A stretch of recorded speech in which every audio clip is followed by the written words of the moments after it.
Good morning students. आज हमारा ही इतिहास का प्रथम पाठ ईंट मन की और अस्थियाँ। ईंट मन की और अस्थियाँ इसका नाम इसलिए रखा गया क्योंकि ये सभी हमें इन सभ्यता का प्रमाण दिखाते हैं। हमारे पास सबूत क्या है इन चीज़ों के कि कभी भी ये सभ्यताएँ हुई हैं, तो हमारे पास यही हैं ईंट मन के और अस्थियाँ। शुरुआत में हमें पता है हड़प्पा संस्कृति सिंधु नदी घाटी सभ्यता विश्व की सबसे महानतम सभ्यताओं में से एक थी। ये 2600 से 1900 ईसा पूर्व के बीच पनपी। ऐसा नहीं कि इससे पहले सभ्यताएं नहीं थी। इससे पहले भी सभ्यता थी, पूर्व हड़प्पा सभ्यता, जो इतनी विकसित नहीं थी। हम विकसित सभ्यता के तौर पर अगर किसी का नाम लेते हैं, अगर उस समय उनकी समकालीन भी, जैसे मेसोपोटामिया की सभ्यता थी, मिस्र की सभ्यता थी, लेकिन उन सभी सभ्यताओं में भी सिर्फ अकेली सबसे महान और विकसित सभ्यता थी, वो हड़प्पा संस्कृति थी, हड़प्पा सभ्यता थी। हड़प्पा सभ्यता सिंधु नदी घाटी सभ्यता का ही दूसरा नाम है, क्योंकि ये सभ्यता सिंधु नदी के तट पर पूर्णतः फली फूली और अपने महानतम शिखर तक पहुंची, इसलिए इसे सिंधु नदी घाटी सभ्यता भी कहते हैं। पाठ में देखो, सेलखड़ी नामक पत्थर से बनाई गई इन मोहरों पर, क्योंकि जो हमें खदान से पुरातत्व जो विभाग होता है वो खदाना काम करता है और ये पता लगाता है कि ये कितने साल पुराने हैं, कहाँ हैं, कैसे हैं और कौन से उसके हैं, युग के हैं, कौन से वंश के हैं। तो उसमें मोहरें जो हमें प्राप्त हुई वो सेलखड़ी पत्थर पे बनाई गई थी। उस पर जानवरों के चित्र थे और ऐसी लिपि थी जिसे आज तक पढ़ा नहीं गया है। तो कहते हैं सबसे पहले इस हड़प्पा संस्कृति की जो मानक मूल्यांकन जो पद्धति थी, जो भाषाई पद्धति थी, जो चित्रात्मक, हम चित्रात्मक कहेंगे, चित्रात्मक भाषा शैली थी, उसे पढ़ने का मुख्य श्रेय जेम्स प्रिंसिप को जाता है। लेकिन वो भी उसे पूर्णतः उस भाषा लैंगिक स्वरूप को, लिपि को नहीं पढ़ सका। वो सिर्फ अनुमान लगाया गया, पशुओं के चित्र देखकर, वनस्पतियों के चित्र देखकर, पेड़ पौधों के चित्र देखकर अनुमान लगाया कि उस समय भी सम्मिलित थी, अन्यथा उस भाषा को अभी तक पढ़ा नहीं गया है।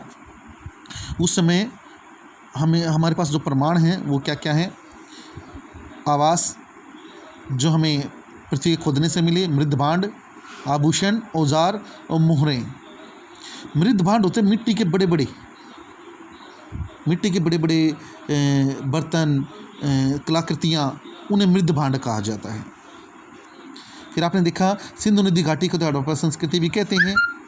पुरातत्वविद संस्कृत शब्द का प्रयोग पुरातत्व वस्तुओं के ऐसे समूह के लिए करते हैं जो विशिष्ट शैली के होते हैं। मतलब पुरातत्वविद संस्कृत शब्द का प्रयोग पूरा वस्तुओं पर, यानी पुरानी वस्तुओं के ऐसे समूह के लिए करते हैं जो एक विशिष्ट शैली के होते हैं, जिन्हें समझना काफ़ी मुश्किल होता है, जो सामान्यतः जिसे सब आम तौर पर से नहीं समझ सकते।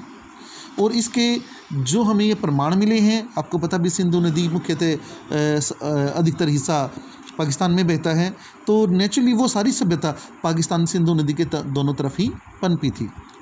उसके मुख्य शहर मेसोपोटामिया, हड़प्पा, कोटदजी, धोलावीरा, हमारे यहाँ राखीगढ़ी, हरियाणा में है राखीगढ़ी, और क्या नाम है, नागेश्वरम, बलूचिस्तान, जम्मू के इर्द गिर्द का कुछ हिस्सा, ये सभी के सभी हिस्से हड़प्पा संस्कृति के हिस्से पाए जाते हैं। कुछ को हम मैप के माध्यम से आपको बताएंगे। ये तो था हड़प्पा संस्कृति का परिचय। अब इसी में हम आपको बताते हैं, ये मैप है, ये देखो, ये पाकिस्तान का हिस्सा पूरा, ये भारत, इसमें सिंधु नदी ये चलकर आई और इसमें झेलम, चिनाब, रावी, ये सभी, सतलुज, ये सभी पंजाब से होती हुई जम्मू कश्मीर से सिंधु नदी मिल गई। और ये सारा हिस्सा, पाकिस्तान का हिस्सा, सिंधु नदी घाटी सभ्यता है।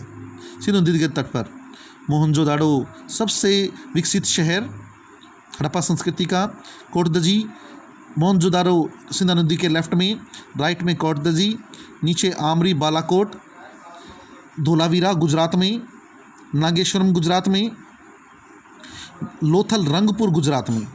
नागेश्वरम और रंगपुर और लोथल ऐसे हैं जहां हमें मिट्टी के मनके मिले हैं।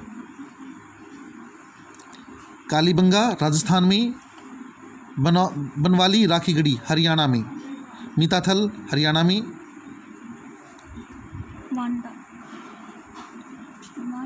और मांडा ये जम्मू कश्मीर में।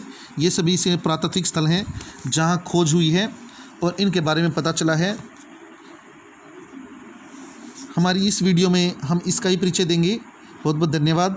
आगे फिर हम इसके जो मुख्य विषय हैं कि उस समय लोगों का जीवन कैसा था, क्या शहरों का विकास था, शहरों में किस तरह की